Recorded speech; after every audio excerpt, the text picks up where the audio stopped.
Kwa salamu, vipi hali ndugu yangu? Wema? Wema kabisa. Mungu asaidia. Alhamdulillah. Zile fedha umeshakugea au bado? Zile fedha bado hajanigea. Na tupo kwenye mkakati. Juzi nilikutana na Alikamu akaniambia kwamba na kesi kama 3 za kwenda kujibu mahakamani. Kwa hiyo nitakuwa nifike kwenye uongozi wa klabu ya Young Africans. Kwa ndani ya wiki nitakuwa katika uongozi wa Young Africans. Kuna kesi gani hizo? Kesi ya kwanza niambia kwamba nimeitaja klabu ya Yanga ikiwa ni taasisi bila uoga wa aina yoyote na kusema kwamba ninaidai kiasi fulani cha pesa ambacho atakuwa nipewe. Kwa hiyo ni kosa namba 1 kwamba inawezekanaje ni dai taasisi pasina nimeitaja taasisi katika hali ambayo bila pasina kuwa na uoga wa aina yoyote. Si ulifanya kazi lakini? Kazi nilifanya kubwa, nimeopa ubingwa karibia mara 4 mfululizo, kwa hiyo wao walitakuwa kunilipa lakini mwisho wa siku ndio ikawa kama hivyo. Kwa hiyo ubingwa wote wa upande wa pili ni wewe ndio umesababisha? Mimi ndio nimeopa ubingwa karibia mara 4 mfululizo na huu mwaka nimeplan kabisa, nilikuwa na plani niwashushe daraja waende kucheza championship, lakini pasina bahati utaratibu wa kwanza kuifanya Yanga ianze kufungwa nimechelewa.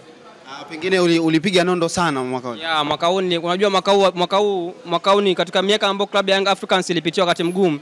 Ilikuwa ni pamoja na mwaka kwa sababu mimi ndio kwa mzee wa fitina na mfitinishaji mkubwa. Mimi ndio nilikuwa nawafitinisha viongozi na wafitinisha wachezaji, mashabiki. Kwa hali kama haieleweki namna fulani, mara kocha akija anakaa wiki 2 anafukuzwa mtu mwingine. Hiyo yote kwa kuhakikisha Yanga anapotea na kusurubiwa na kufa kifo kibaya sana.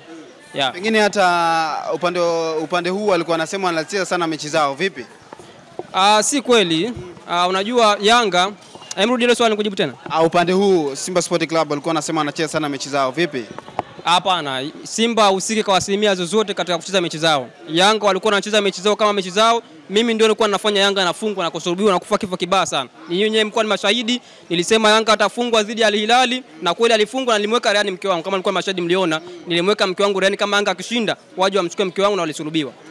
Mechi ya Msaji ilikuwaje? Mechi ya Msaji kulikuwa kuna namna yote tu Yanga lazima angefungwa ile mechi. Na nilizungumza nikaweka wazi kabisa kwamba hamna namna yote ambayo Yanga anaweza kashinda. Vipi mchezo uliohairishwa? Uliuchungulia?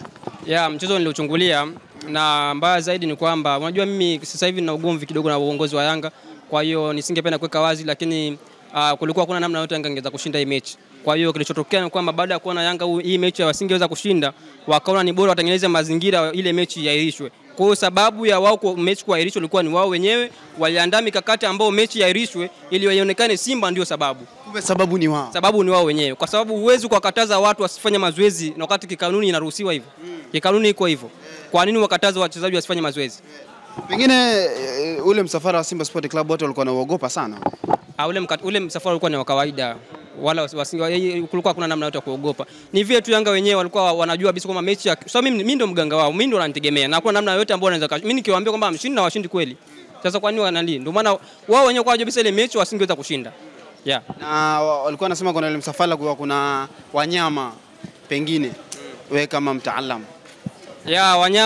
Wanyama ndio walikuwepo kwa sababu tulikuwa tufanye kafara kubwa ili kuhakikisha Simba anashinda, na kulikuwa na namna, maana mimi nilikwambia ndugu yangu hakuna namna yote Simba lazima angeshinda. Wale wanyama walikuwepo. Wale wanyama walikuwa ni wa kwangu mimi.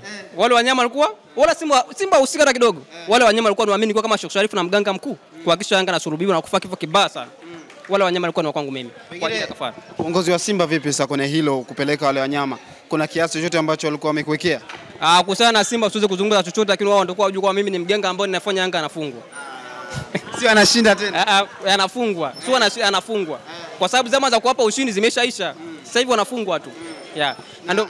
Na huu ushindi unaopata sasa hivi ni wenyewe sasa binafsi. Na ndio maana ukuta ni ushindi ambao unakuwa na suasua sio ule mpira ambao tulikuwa tunauona. Na kwa namna fulani mechi unajua kuna mechi wakifungwa mechi 2 3 kwa namna fulani hivyo wananifuata bwana Sheikh Sharifu, mchukua kiasi fulani hapa, tupe ushindi. Na hapa ushindi. Kwa hiyo hata alipopoteza dhidi ya Azam na Tabora walikufuata. Ile ilikuwa sababu ya mimi sasa. Kwa sababu hawakunilipa. Walikuzingua. Walinizingua hawakunilipa.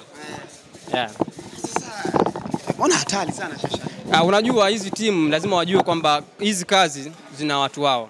Umeona licha mpira tu kucheza mpira. Kuna kipindi Dijidi alikuwa ukimpigia mpira unapaa. Watu walikuwa hawaelewi kwa sababu gani mpira unapaa. Ile screen protector. Mimi nilimtuma jini moja anaitwa Jini Patapotea. Nilimtuma mechi dhidi ya Al Hilal. Nyinyi wenyewe mlikuwa ni mashahidi. Niliwaambia kama nitawatuma jini anaitwa Jini Patapotea, kazi yake kubwa kila mkipiga mpira unapaa juu. Nyinyi wenyewe waandishi wa habari mnenda uwanjani mtazama ule mpira na mliona. Ndio maana Yanga alistruggle sana. Yaani kila mpira ukipigwa unapaa juu. baada ya mechi kuisha watu walikuja kwenye page yangu wananiambia kweli bwana huyu ni mganga. Sisi tulikuwa tuamini kama ni mganga, kumbe ni mganga kweli bwana. Na kile ambacho kinachosemwa na mashabiki wa Simba Sport Club juu ya uwanja wa KMC, kuna siri gani kati ya uwanja wa KMC na Young Africans? Yanga ni waoga tu. Unajua Yanga wameanza kuwa waoga baada ya kuona mimi tayari nimeshatoka upande wao. Ndio maana unajua ile timu nataka nianze kuita Patapotea FC kwa sababu tayari wameshaanza kupoteana. Achilia mbali kuwa na jina ambao mimi unajua mimi namiliki majini, mimi sio Sharifu ambaye namiliki majini. Achilia mbali kuwa na majina ambao ni Patapotea. Mimi nataka ile timu niite jina la Patapotea FC kwa sababu tayari wameshapoteana, waeleweki. Yeah. Pengine kwenye mbio za ubingwa Sheikh Sharif, nani ambao atatoa ubingwa msimu huu? Ubingwa msimu huu Yanga hawezi akachukua. Yaani hilo liko wazi. Hawezi akachukua.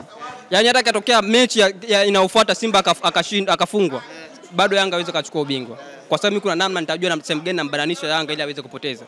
Mimi najua. Katika hao wawili nani ambaye anacheza nje ya uwanja sana, anatumia imani za kishirikina sana? Kati ya wawili Simba na Yanga. Kwa uzoefu wangu mimi ambao tayari nimeshakuwa mganga na Sheikh Sharifu, nimefanya kazi upande mmoja. Upande mwingine sijafanya kazi, kwa siwezi kujua. Lakini mimi najua tayari kwenye nje ya uwanja unajua mimi nilikuwa nafanya kazi sana nje ya uwanja. Kipindi ambacho nawapa ushindi ndugu zetu hapa. Ubingwa ule tunaona. Nawapa ubingwa, mnaona wameenda huko wameshinda mechi za mkoani za nini za nje za nchi wameshinda. Ilikuwa kazi yangu mimi mzee. Mimi nilikuwa nasafiri naenda mara ya mwisho mimi nimeongea na waandishi wa habari, nimeongea na nani wa Rafesi TV nini TikTok TV, nimetoka Dubai, nimepelekwa Dubai ili niweze kuipa timu ushindi. Kwa hata kwenye mechi za kimataifa kumbe ulikuwa unakwea pipa? Nilikuwa nakwea pipa na safiri mzee. Naenda Dubai, naenda wapi, naenda kula maisha ili timu ipate ushindi. Hivi kuna kwenye kuwapa ubingwa Young Africans, pengine ushakutana na kitu kigumu sana? Ugumu unapatikana especially mechi za mkoani. Unajua kuna baadhi ya maeneo uchawi unazidiana. Unaweza kuwa ni mchawi lakini umezidiana. Mimi kweli ni mshirikina Ndokubuhu ambaye nimeongoza kuwapa ushindi wana Yanga, lakini kuna baadhi ya maeneo nilikuwa nikifika napata ugumu kidogo. Lakini ugumu huo ulikuwa ufanye mimi Yanga kusoka kwa ushindi. Viwanja gani hivyo vilikuwa vigumu? Kuna viwanja ni vigumu ndugu yangu, kuta timu inapata ushindi wa 1-0 na moja yenyewe kuta ni goli la penalty. Penalty mchezaji akijidondosha tu chini hapo unaroga uchawi wako unapewa penalty. Nyie mshangaa, mbona penalty imetokea kizembe? Tayari changala macho, mtu ameshapigwa changala macho pale. Referee anaona kama mtu kapigwa mkono pale. Kumbe ndio hata waamuzi waga waoni. Tusiwalaumu. Wala waamuzi walaumiwa kwa sababu waamuzi wa baadhi ya vitu hawavioni. Sisi waganga tunajua, sisi Sheikh Sharif tunajua. Kuna baadhi ya vitu sisi tunavijua ndugu yangu. Hatari sana. Hatari sana ndugu yangu. Shukrani. Asante sana.